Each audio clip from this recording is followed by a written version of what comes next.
Olá, eu sou Joel Scala e você está começando a assistir Falando em Fundações, um programa que traz a você as principais novidades do universo das fundações e entidades de interesse social.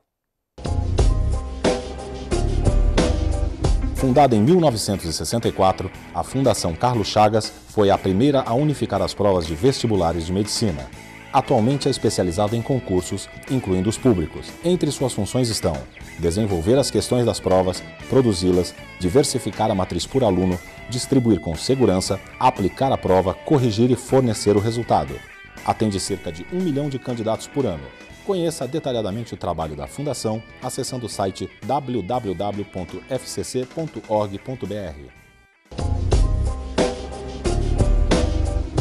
Começando o primeiro bloco do programa, nós vamos entrevistar a presidente da Fundação Brecheret, Sandra Brecheret Pellegrini. Boa Tudo bem? tarde. Como vai, senhora? Tudo bem? Bem, obrigada.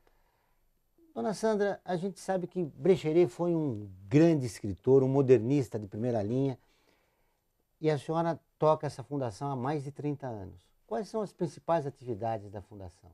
A fundação, ela tem como princípio básico divulgar a vida e obra do escultor paulista Vítor Brecheret, autor do Monumento às Bandeiras, participante ativo da Semana de Arte Moderna, dos intelectuais famosos como Mário de Andrade, Oswald de Andrade, Tarsila Grande Amiga, Anita Malfatti, e todos a qual eu me honro muito de ser, de certa forma, uma descendente. É muito difícil tocar a fundação? É bastante difícil no Brasil tocar uma fundação, desde que a gente tenha princípios de honestidade, de correção, é bastante difícil. Quais são as principais atividades da Fundação Vítor Brecheret? É fazer exposições, fazer livros, dar depoimentos, fazer intervenções na internet. Nós temos um site muito bonito, e tudo isso em volta sempre do nome do escultor Vítor Brecheret. Em fevereiro comemorou-se 90 anos do movimento modernista. Recordar é viver. Quais foram, o que Vítor Brecheret deixou de mais importante na sua obra? Bom, ele foi considerado por todos os intelectuais o estopim da semana. Embora não estivesse presente, ele estava em Paris numa bolsa de estudos que ele ganhou, havia ganhado do senador famoso Freitas Vale. Mas as 12 obras que ele deixou, a qual Paulo Prado, o cafeiro famoso, milionário, mas amante das artes, mecenas incrível, levou para o Teatro Municipal, deu a base da estrutura da Semana de Arte Moderna, que eu considero o movimento mais importante cultural do Brasil. Há uma confusão, durante muito tempo pensou-se que Brecheret fosse italiano, mas não é, né? Olha, é curioso pensar, eu até gostaria até que fosse, de certa forma, porque ele seria, então, correligionário de Leonardo da Vinci, Michelangelo e outros que eu considero, assim, suprassumo da humanidade. Porém, de uma forma ou de outra, ele não é. Ele é paulista, isso também pode se ver no meu site, num documento de base jurídica que nós herdamos. Eu sou paulista e ele também é. Como é que está a manutenção das obras de Vítor Brecheret aqui na cidade? Olha, muito pobre. Infelizmente, nós não temos aqui a valorização que tem, por exemplo, o Cristo Redentor no Rio de Janeiro, para não dizer fora do Brasil. Nós temos aqui as obras de praça pública muito largadas, sem interesse. A Secretaria de Cultura não se põe para, não entende que isto aí seria um bem público, um bem da população, de todos nós, e teria, na realidade, que ser a primeira coisa a ser valorizada. Não, isso não é feito. Monumento às Bandeiras é palco cotidianamente. Cartão de visitas da cidade, né? Aqui no Ibirapuera, não é isso? Exatamente, infelizmente, passa-se no sábado e domingo, as crianças até com perigo de tombo, de acidentes, estão passeando em cima. Isso não seria uma coisa normal em qualquer país civilizado. Dado que o São Paulo vai sediar a Copa, eu achava que, em primeiro lugar, temos que mostrar nosso lado bom. E o lado bom são as obras de arte em praça pública, que são de primeira linha. A senhora estava me contando, antes de nós iniciarmos a entrevista, a relação de Vitor Brecheret com os modernistas. Alguma recordação que a senhora gostaria de destacar? Como é que era o contato dele com Mário de Andrade, com Oswald de Andrade? Olha, ele era grande amigo de Mário de Andrade. Chegou até a ir para o Rio de Janeiro, junto com Mário de Andrade, ver algumas características do folclore carioca e outras coisas mais. Mas o que mais importa nisso tudo é que a relação deles era uma relação de muita amizade e respeito. Eles se respeitavam. E ele era muito amigo também de Tarsila e de Anita. Tinha grande amizade por essas duas. Inclusive, Tarsila, curiosamente, quando ia a Paris, meu pai estava lá nesse pensionato, né? Tarsila pedia: Brecheret, vamos à loja de roupa? Vamos escolher a roupa comigo. E meu pai dava palpites na roupa que ela ia comprar, porque Tarsila era muito rica, né? Era também da turma dos poderosos, né, da época. E meu pai ia lá e dizia: olha, essa roupa, Tarsila, está muito boa. Essa não está tão bem. Você fica bem com essa. Ele adorava esses palpites, essas coisas da beleza. Meu pai gostava da beleza. Era um amante da beleza, em qualquer setor. Falando em beleza, qual é o legado que os modernistas, depois de 90 anos, deixaram? Olha, indiscutivelmente, é um legado ainda não estudado profundamente, é de uma importância radical para a nossa sociedade, chegou às raias de atingir a parte política do país. E havia toda uma sociedade ligada aos futuristas italianos, que depois eles desviaram o conceito deles, como Marinetti, que era um intelectual, eles desligaram lá, foram até um pouco para o fascismo. Nós não, nós ficamos no romântico, no literário, no bonito, e aí com isso espalhamos uma obra de um valor inestimável, que eu considero. Veja, porém, que naquela época, em 1922, não existia quase telefone, não existia quase carro, não existia internet, não existia celular, não existia televisão, não existia nada disso que hoje nós dispomos facilmente. Eles fizeram com a palavra, com o escrito e a palavra. De tal forma eram intelectuais poderosos e de uma cultura radical, que eles conseguiram, até hoje, um século praticamente depois, nós estamos aqui falando deles. A senhora acha que a obra de Vitor Brecheret é reconhecida como deveria?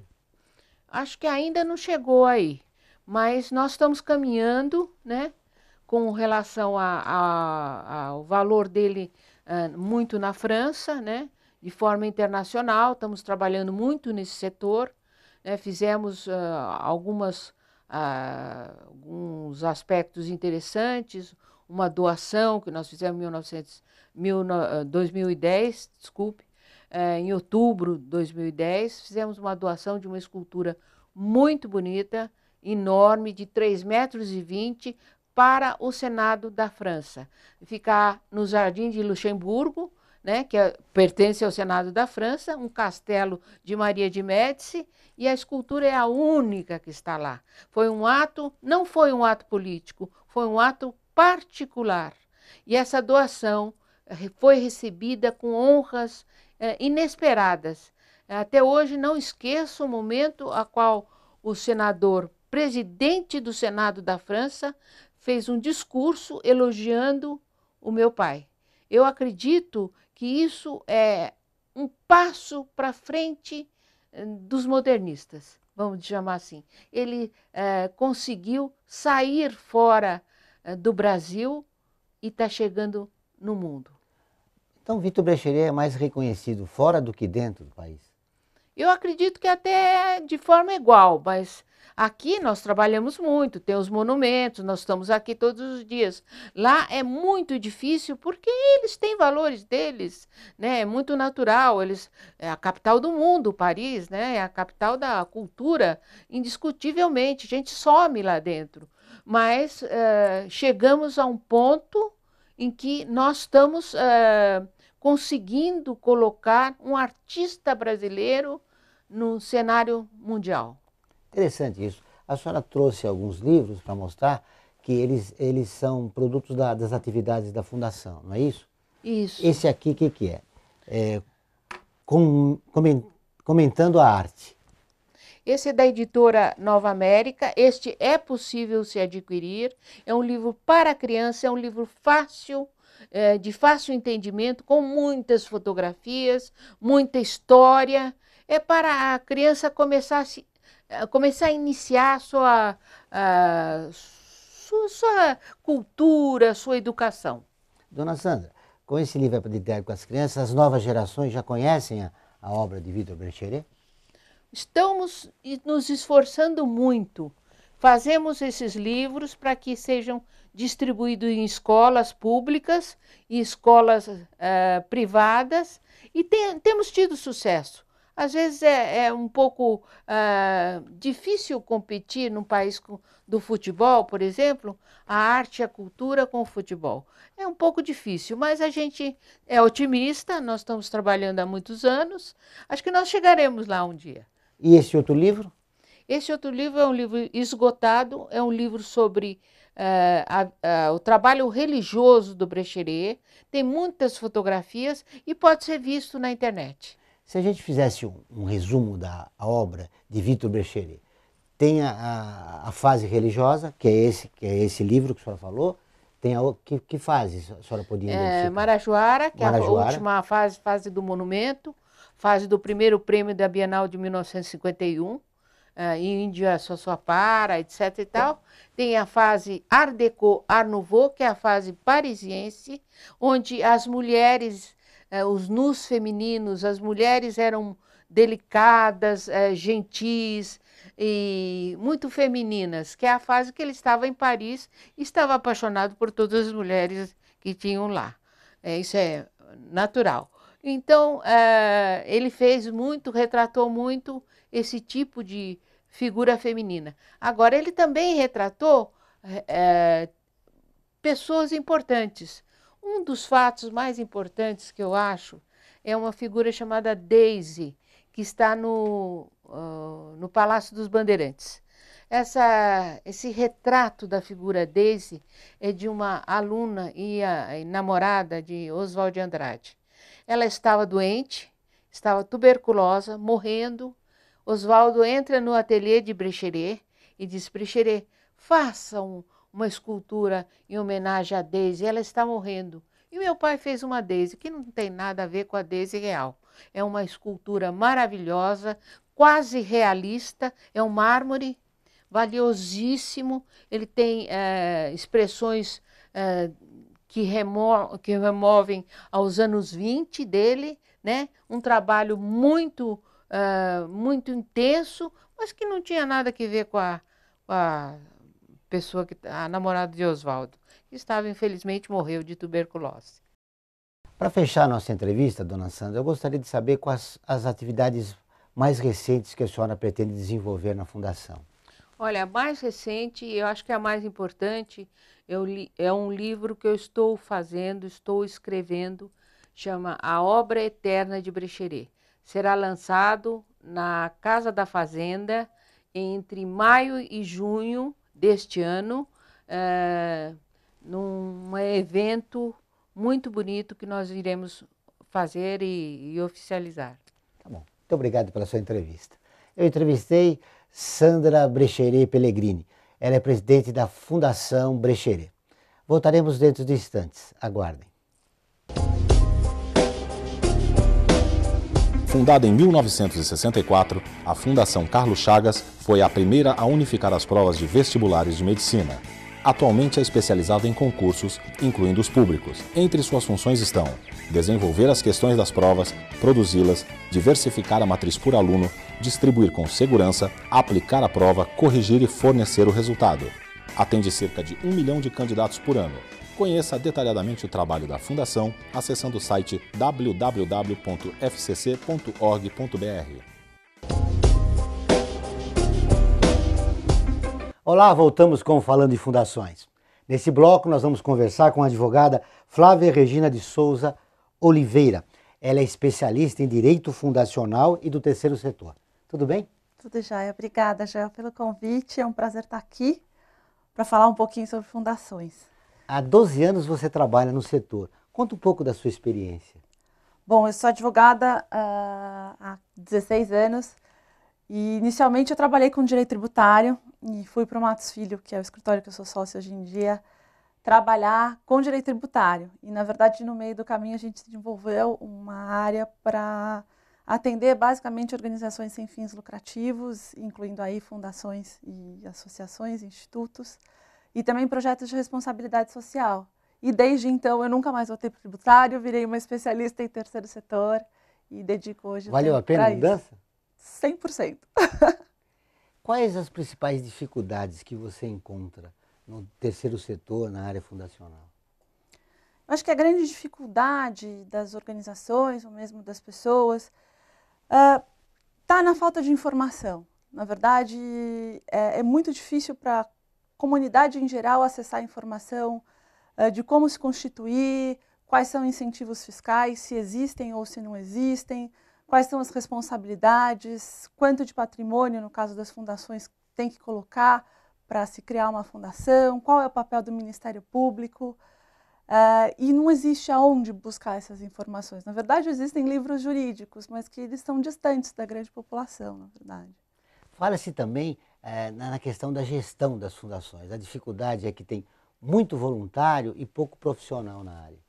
Eu acho que isso também decorre de um princípio da legislação brasileira, né, que uma das leis mais antigas é o título de utilidade pública, que exigia, na verdade, o título é de 34, que os gestores fossem voluntários. Eu acho que isso foi arraigando com o tempo e acho que isso vem mudando de 1990 para cá, em que a questão social vem crescendo, a discussão sobre o papel social das empresas, das famílias, o governo investindo no social. Acho que hoje já pode falar um pouco diferente, mas até ter um grupo de pessoas formadas e capazes para atuar na área social ainda vai demorar um pouquinho. Você falou em mudança. Esse aspecto cultural é muito importante. Qual o tempo que é necessário para a gente provocar essa mudança? Acho que é uma mudança geracional. O Brasil é um país que pode se dizer voluntário, as pessoas se apoiam, a assistência sempre esteve presente no Brasil, mas estruturada, eu acho que isso foi uma coisa realmente que começou nos anos 90, final dos anos 80, começo dos anos 90, que isso começou a se estruturar. Acho que agora o terceiro setor ainda está numa fase de muito crescimento. Então, acho que daqui, talvez, mais uns 5 ou 10 anos, essa fase de transformação termina para um crescimento efetivo mesmo da questão social, está arraigada mesmo no cotidiano da sociedade. Flávia, quais os cuidados que os dirigentes do terceiro setor e da área fundacional devem tomar na gerência da sua ONG, Bom, da sua entidade? Uma fundação, na verdade, legalmente falando, ela é um patrimônio dotado de personalidade jurídica. Então, o gestor dessa fundação, ele tem que tomar o cuidado de que esse patrimônio, ele gere um patrimônio de terceiro, que não lhe pertence, né? Que pertence, na verdade, a uma finalidade social, de interesse público, porque todo ente fundacional tem interesse público. Então, ele tem que tomar todo o cuidado, toda a diligência de gerir esse recurso da forma que esse recurso cresça, que ele atinja seus objetivos. Então, ele tem que ser cauteloso no momento do investimento, no momento da contratação de terceiros, na forma como ele contrata os seus empregados, para que assim ele gere menos, vamos dizer, passivos para a fundação. Menos passivos. E existem alguns cuidados específicos na gestão algumas dicas que você poderia dar para ele não ter esse tipo de problema? Vamos dizer, na gestão de pessoas, por exemplo. Se a fundação tiver voluntários, que realmente esses voluntários respeitem a lei do voluntariado, que a fundação assine os termos de voluntariado com todos os voluntariados, que coloquem os horários, que descrevam as atividades, que esses voluntários não executem atividades que são realizadas pelos profissionais remunerados da fundação. No caso dos profissionais remunerados, que eles tenham um contrato, que tenham carteira assinada, que respeitem as leis trabalhistas. E se for um terceiro, um profissional contratado, sem o regime das leis trabalhistas, que de fato ele não tenha subordinação, que ele não tenha habitualidade. São alguns cuidados, por exemplo, sobre o aspecto trabalhista. No campo tributário, se a fundação recebe uma doação, se ela realmente deveria recolher o ITCMD, que é o Imposto sobre Doações, no dia que ela recebe a doação, ou se ela tem acesso ou a incentivo de isenção, ou a reconhecimento de imunidade. Esse pedido é feito perante o Estado de São Paulo, na verdade, para as fundações que têm sede aqui. O ITCMD é um imposto estadual. Então, assim, antever as ações, na verdade. Se eu for receber uma doação, antes de receber efetivamente, quais os cuidados que eu tenho que tomar? Eu tenho que assinar um contrato? O que esse contrato tem que prever? Eu vou ter incidência ou não do ITCMD? Se eu não pagar, o que acontece com a fundação? Ela pode ser autuada? Ela vai pagar multa? Ela vai pagar juros de mora? O dirigente pode ser responsabilizado? Até pode, porque se a organização vier a ser autuada, o fisco pode também pedir para que o dirigente seja citado na autuação tributária. Então, assim, principalmente para o ente fundacional, acho que sempre prever as situações antes que elas aconteçam. Então, estruturar cada uma das operações, por mais simples que elas sejam. Né? Até no ato de contratar um voluntário, entrevistar esse voluntário, saber quais são as vontades dele, qual é a atuação dele no dia a dia, fazer o termo de voluntariado, exigir desse voluntário que ele cumpra o horário. Se ele não comparecer à organização, não é porque o trabalho é voluntário que ele não tem responsabilidade. A entidade também pode cobrar essa responsabilidade. Então, estruturar as operações, sempre. É muito difícil, né, cuidar da gestão de uma fundação quando você tem um grupo de voluntários e de profissionais. Isso traz uma dificuldade maior, né? Sim e não. Acho que tem que ter no corpo profissional da organização alguém que cuide do voluntário. Se não tiver um grupo ou uma pessoa destacada para cuidar dos voluntários, aí sim, eu acho que a gente acaba tendo um problema. Porque o voluntário, na verdade, ele fica solto e você não sabe, né, a organização não sabe até quanto ela pode cobrar desse voluntário, porque esse trabalho, na verdade, é uma doação, mas é uma doação com responsabilidade, porque a organização também ela tem compromissos. Então, vamos dizer assim, você, por exemplo, é um contador de história, e você se comprometeu a contar a história numa casa de idosos. Você falou que ia lá às quartas-feiras contar a história. Se você não vai contar a história, ninguém vai contar a história. E aí aquelas pessoas que se prepararam na quarta-feira para receber um contador de história, vão fazer o quê? Não vão fazer nada. Aproveitando a tua história, e se existe neste projeto do contador de história, houver dinheiro público? Aí mais ainda, né? Porque tem um compromisso, na verdade, se o recurso for público para trazer o contador, ele não foi, aí a organização tem que usar mecanismos para efetivamente exigir do contador, e o Estado também tem que cobrar dessa organização o cumprimento desse acordo, desse termo de parceria que seja, ou desse convênio. Em relação às fundações em geral, eu me lembro que, por exemplo, a maioria da população brasileira desconhece a importância do conceito fundacional. O que você atribui a isso? É um conceito muito jurídico. Então, eu acho que... Por que ele foge à maioria da população? Porque, na verdade, ele está atrelado a um grupo pequeno de pessoas, que são os promotores, quem atua no terceiro setor e os advogados de uma maneira geral. Então, tem que se conscientizar a população com formas como esse programa, ou com seminários que atinjam a população de uma maneira geral, para que ele saia, para que o conceito de fundação saia desse grupinho fechado, que são os advogados, os promotores e as pessoas que efetivamente trabalham no meio. Você sabe que essa semana foi divulgado que 181 convênios com o governo federal, 181 ONGs estão proibidas, né, de firmarem convênios com o governo federal por causa de irregularidades. Como é que a gente poderia evitar esse tipo de problema? Eu acho que de duas formas, na verdade. Melhorando os controles na prestação de contas dos convênios e também um papel aí das organizações que às vezes eu vi a lista e eu vi que organizações que estavam ali eram pequenas e que estavam em estados da região norte do país. Provavelmente os gestores dessas organizações, talvez eles não sabiam nem como eles tinham que efetivamente prestar contas para o poder público. Então, a capacitação ainda eu acho que é o melhor meio para se evitar, vamos dizer, um desperdício, porque nesse caso foi um desperdício de recurso público, a organização não atinge os objetivos e a população também acabou não recebendo esses serviços. Então, acho que sim, a capacitação é com certeza um caminho.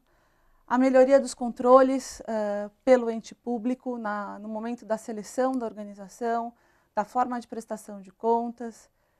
E até o poder público agora federal está discutindo um novo modelo, né, regulatório, até com base nesse problema que aconteceu no ano passado. No caso, se não me engano, você pode até me corrigir, no caso das fundações, os dirigentes são voluntários, eles não podem ser remunerados.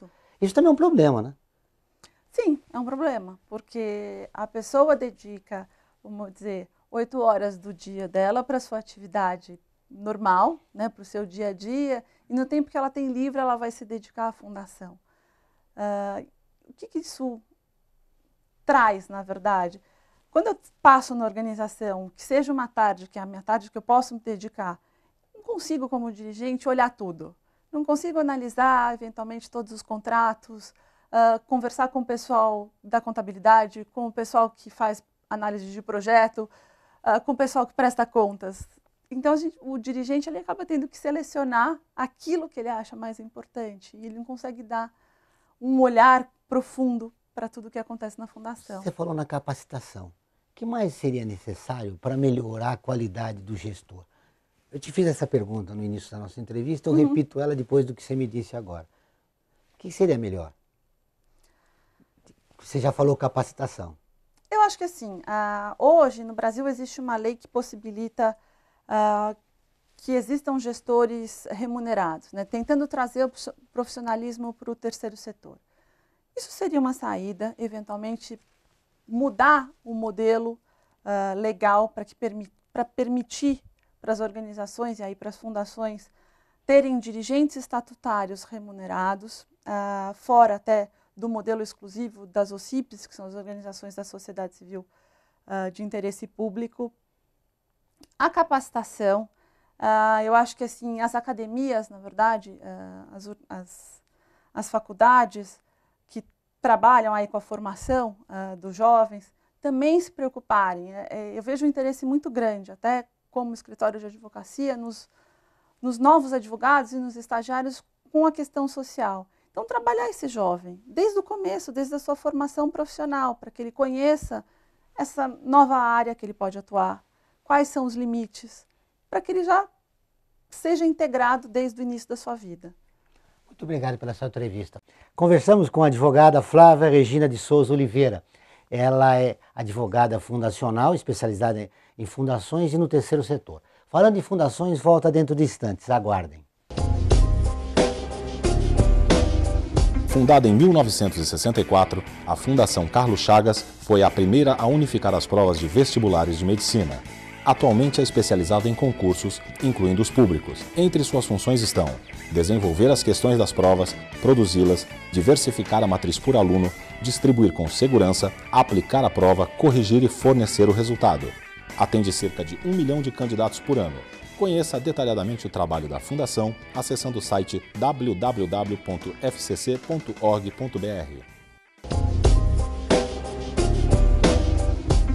Voltamos com o último bloco de Falando em Fundações. Agora nós vamos entrevistar o presidente da Fundação Pode Saber, o Evandro Ribeiro. Tudo bem? Tudo bem, João. Obrigado pelo convite. É um prazer estar aqui com você e com todos os telespectadores. Evandro, você recentemente foi eleito presidente da Poli Saber. Chegou com muitos planos? Vários. Vários por conta da novidade de estar numa fundação pela primeira vez e carrego uma experiência de outras atividades na área da educação.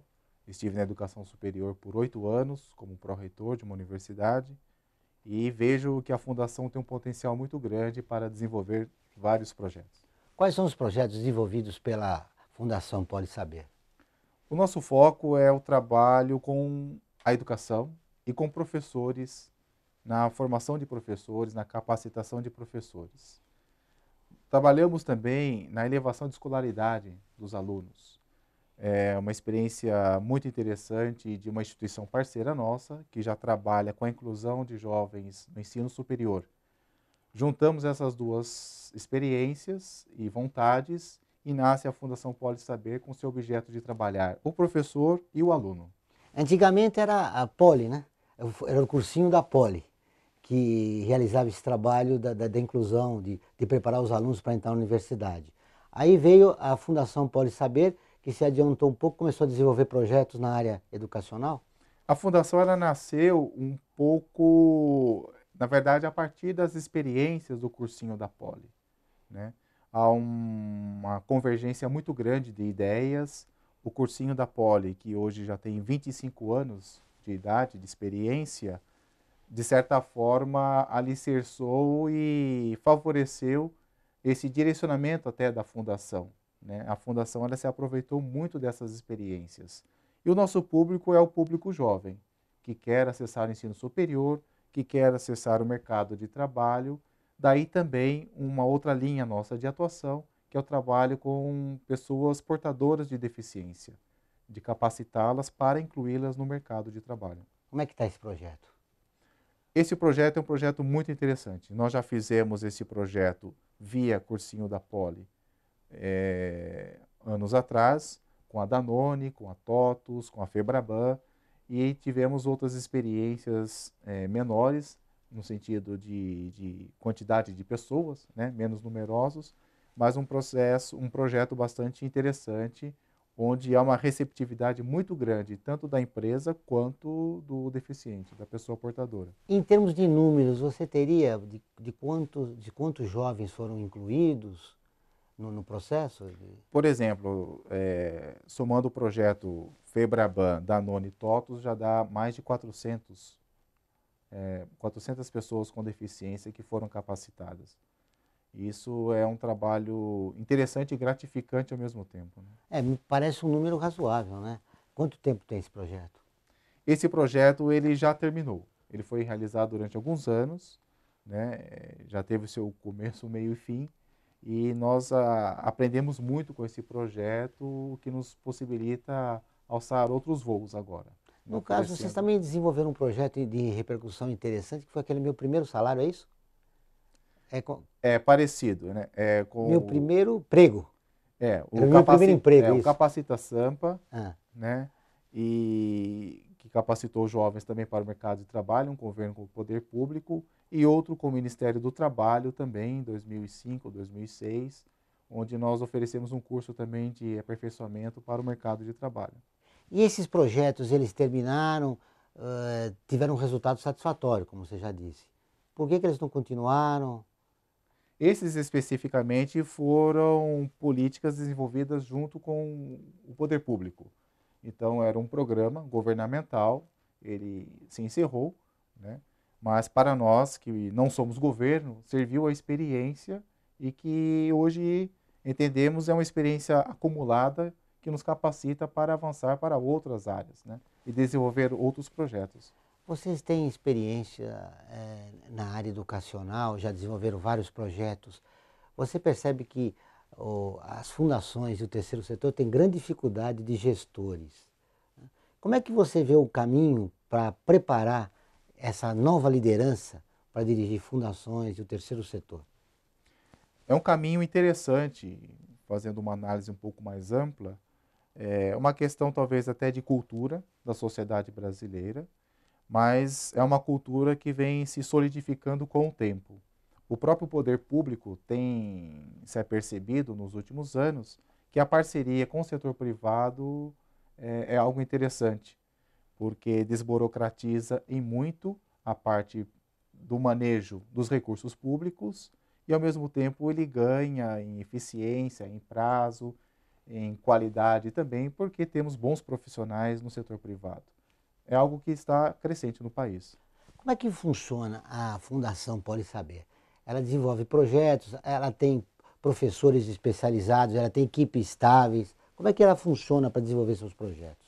Nós contamos com uma rede de colaboradores, de instituições parceiras. Cito, como já citei em outra ocasião, o Cursinho da Poli, por exemplo, é uma instituição parceira da Fundação. E como trabalhamos na área da educação, vários dos nossos profissionais vêm do Cursinho da Poli, prestando serviços para a Fundação. Então, é muito interessante porque você consegue agregar várias outras entidades e parceiros e profissionais de diferentes níveis e lugares. Agora estamos recebendo parcerias de uma universidade pública, por exemplo, para desenvolvimento de um novo projeto que em breve vai estar aí à disposição da sociedade. Que projeto é esse? Na verdade, nós queremos lançar um projeto de capacitação justamente de gestores do terceiro setor, e é um projeto que vai atuar de forma científica, com publicações, porque a Fundação também é uma editora. Então nós estamos agora em fase de elaboração de uma coleção, né, para capacitação de gestores de entidades do terceiro setor. E como é que seria esse projeto de capacitação de gestores através de publicações, de coleções? Nós estamos desenvolvendo um projeto editorial para que atenda às necessidades desses gestores, para fornecer a eles subsídios teóricos e científicos para uma boa gestão e também conceitos básicos de gestão pública, gestão, né, do terceiro setor, no setor privado e cases de projetos bem-sucedidos. Diante desse projeto, né, vocês perceberam que há uma deficiência, né, na formação de gestores. Como é que você identifica hoje o momento do terceiro setor e o setor fundacional? Eu prefiro até dizer, ao invés de deficiência, em necessidade. Eu acho que a sociedade avança em termos de tecnologia e informação e todos os setores e todos os gestores precisam se atualizar, se aprimorar. Então é uma necessidade contínua de formação. E a Fundação Poli Saber, ela se coloca à disposição nesse sentido. Um dos nossos focos é atuar na formação de gestores. Há voluntários na Fundação Poli Saber? Sim, há muitos voluntários, como, por exemplo, alguns professores, né, do cursinho da Poli e outros colaboradores que atuam também na própria gestão da Fundação. Hoje, para o telespectador entender, a Fundação Poli Saber, a Poli, o cursinho da Poli pertence, da Fundação Poli Saber? Não, são duas instituições São duas distintas. instituições diferentes? São parceiras. São parceiras, né? Já existe o cursinho da Poli e a Fundação. A Poli, então, deve ser um instituto, alguma coisa similar.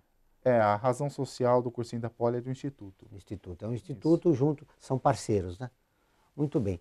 Evandro, mais algum outro projeto interessante que você na Poli Saber está desenvolvendo, já que você recentemente foi eleito, né? Sim. Um dos projetos que está em franco desenvolvimento nasceu também dessas experiências de trabalho com a juventude, de elevação de escolaridade, que é a produção de conteúdos disciplinares. A Fundação ela desenvolve também conteúdos disciplinares para serem aplicados através de projetos, por organizações, enfim, para trabalhar justamente a elevação da escolaridade dos jovens que necessitam, ou mesmo o aprimoramento acadêmico, visando um desempenho melhor, por exemplo, no Enem, para o acesso ao ensino superior. Esses conteúdos que vocês se preocupam em desenvolver revela uma preocupação em relação à qualidade do ensino e do aluno. Como é que você vê a educação como um todo? A educação, ela ela sempre ocupou o lugar central da discussão do cenário político do país. E a educação, ela precisa ser sempre bem tratada. Hoje nós vemos vários índices de avaliação da educação, todos eles apontando para um cenário péssimo. Acreditamos que é preciso revigorar ou revitalizar a política educacional no país. Nesse sentido, a Fundação presta a sua colaboração na formação de professores e alunos. Em relação aos professores também há um déficit muito grande, né? Em termos de número e de qualidade. Há relatórios que indicam essa tendência ou esse cenário. Na verdade, o que se precisa talvez é resgatar um pouco a autoestima do professor e conscientizar o professor da necessidade de que ele também mantenha uma atualização constante, um aperfeiçoamento constante. O que é necessário para nós termos um professor de qualidade aqui no nosso ensino? É um professor dedicado à sua causa, é um professor preocupado em atender ao aluno, mas, sobretudo, um professor que entenda também as transformações sociais, né?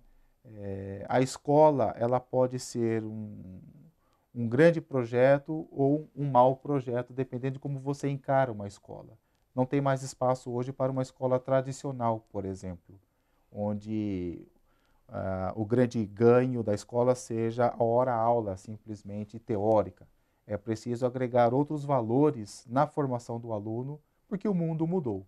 O aluno hoje está antenado, internet, redes sociais, ele trabalha com outras áreas de conhecimento que infelizmente não estão dentro da sala de aula. A escola ainda desconhece isso, ou não reconhece isso, essa realidade. Há um distanciamento da escola com essa atualização do aprendizado, vamos dizer assim. Voltando à Fundação Poli Saber, que atividades você pretende desenvolver no decorrer do ano?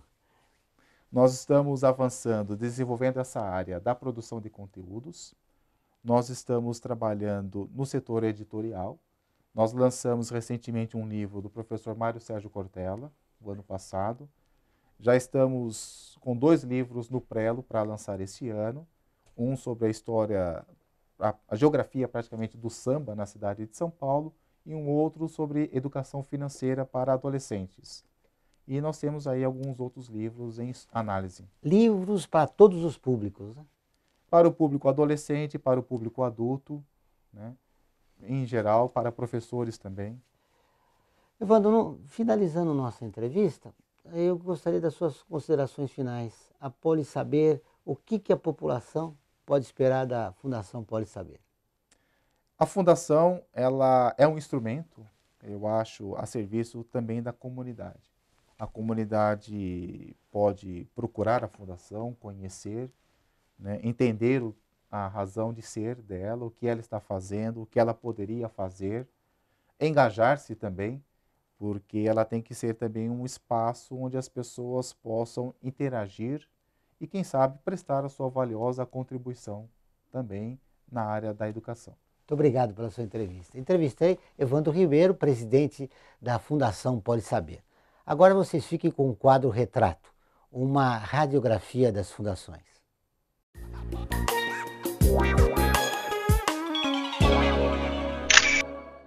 Olá, meu nome é Marcos Pontes, eu sou o presidente da Fundação Astronauta Marcos Pontes, que foi uma fundação criada em 2010 com vários objetivos, 4 objetivos. Eu acredito muito na educação, na ciência e na tecnologia.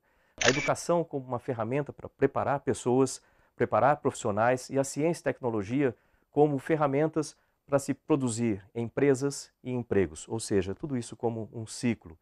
Portanto, essa fundação, ela retrata, vamos dizer, reflete exatamente essa minha ideia nos 4 pilares ou nos 4 programas fundamentais da fundação.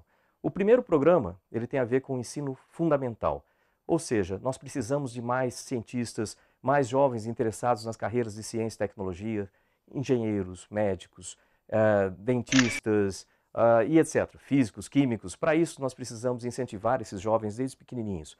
Portanto, esse primeiro programa tem a ver com trazer ciência e tecnologia para dentro da sala de aula e preparar professores para esse, vamos dizer assim, esse grande desafio que é formar esses jovens e motivá-los para essas carreiras. O segundo programa tem a ver justamente com os professores, que são, vamos dizer, essenciais em qualquer país. Sem professor, a gente não tem nenhuma outra função, nenhuma outra carreira. Portanto, o segundo pilar tem a ver com o prestígio dos professores. O terceiro pilar é o ensino profissionalizante. Eu sou oriundo do ensino profissionalizante e eu sei como que isso é importante para a mudança social. Como que um curso profissionalizante pode te levar de uma certa situação social para uma outra situação social muito melhor através de uma profissão. Portanto, o terceiro pilar tem a ver com a promoção do ensino profissionalizante. E o quarto pilar tem a ver justamente com a ciência e tecnologia no sentido prático, ou seja, como colocar isso em pesquisa, desenvolvimento de produtos e etc. Para isso, a Fundação se encaixa entre as universidades, entre os centros de pesquisas e entre as indústrias, de forma que a gente possa facilitar essa interface e gerar dali não só papers nas universidades, não só produtos, vamos dizer assim, a partir de desenvolvimentos já feitos na indústria, mas produtos novos, inovações que possam levar a nossa indústria a um patamar mais elevado em termos de produtos de alto valor agregado. Então, são esses os 4 pilares da Fundação Astronauta Marcos Pontes.